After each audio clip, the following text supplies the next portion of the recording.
an important topic, especially on social media, where we see so much fakery. I mean, first of all, people are kind of operated at, very young ages now, and then we've got all the filters in place. It's just a really crazy world of perfection and pressure. So tell us about your content on body and body image. I mean, to be honest, like I feel now, it's gone through so many different stages. And I think that is also a reflection of probably my age and age in general, because how we see the world, it changes throughout your life. So I would say a few years ago, if you asked me that question just after I had written Fucked at 40 and I had my midlife crisis, I would have talked to you loads about, the stuff that I did, the reconnecting to the body, to the dancing, the moving, the finding my sexuality again, all of those things. But now, if I'm being honest, I come to it from a completely different point of view now. I just really don't have time to waste anymore on, on thinking, on kind of thinking, on that thinking about my body in those type of terms. I'm so grateful that I have a body. I'm so grateful that my body works, honestly, that I get up every morning and I can walk and I'm breathing and I can do the things that I need to do and want to do. I'm just so grateful. And I don't know if it was coming out of a pandemic, where lots of people are very ill, and I'm so grateful, my body got me through it. And whether it's, turning 46 next month and going, do you know what? It's going to be very soon when I can officially say I've had more past than future. Do I really want to spend the rest of the time that I have here thinking about my weight and and what size I am? I'm just not interested anymore, and I'm very sympathetic, obviously, to anybody who's still in that place, who still, really feels, maybe feels uncomfortable, wants to change something, or not happy. I get it. I was there for many, many years, but I do still share a lot of content about body image, but I'm coming at it, I think, now from a completely different place.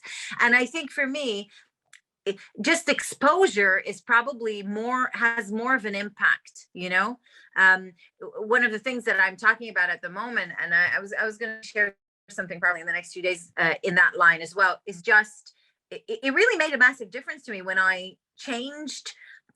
I think what you see around you impacts what you think about yourself. And if you surround yourself only by, like you said, a lot of accounts on social media that are very one type of accounts, and so, like you said, the filtered, the very pretty, the very beautiful, glossy, all that, then it impacts you. It impacts how you see the world and what you think about yourself. And I just did a cleanup. I was like, this doesn't make me feel great, so why am I following this person? Like, good for them, but it's not for me.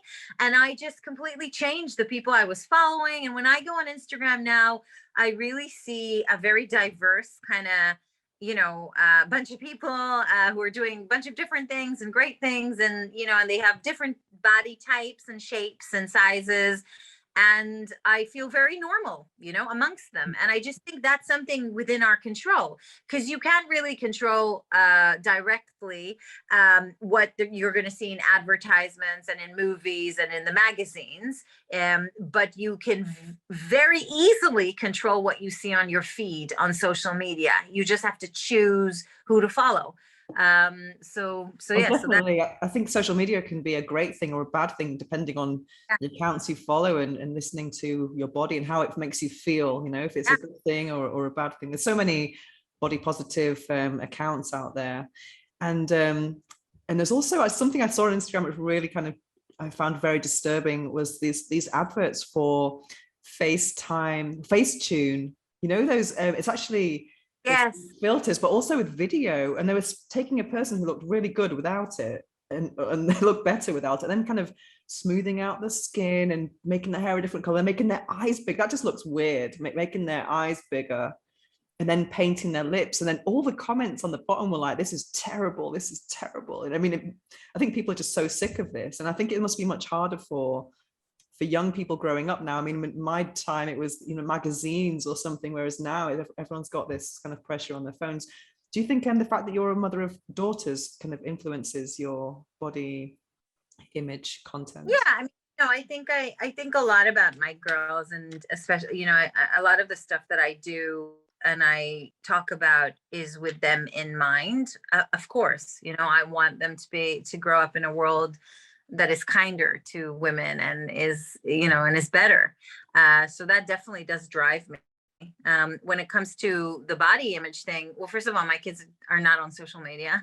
They don't have devices, and I probably am scaring them about social media like my parents scared me about drugs.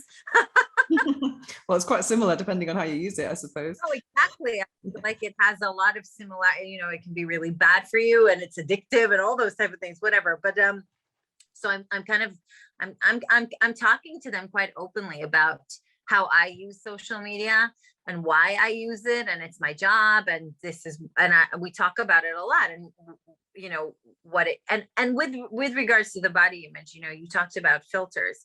It's a real decision for me that I make, and I make it every day, is to just not use those filters. Yeah, no filter. Yeah, no filters.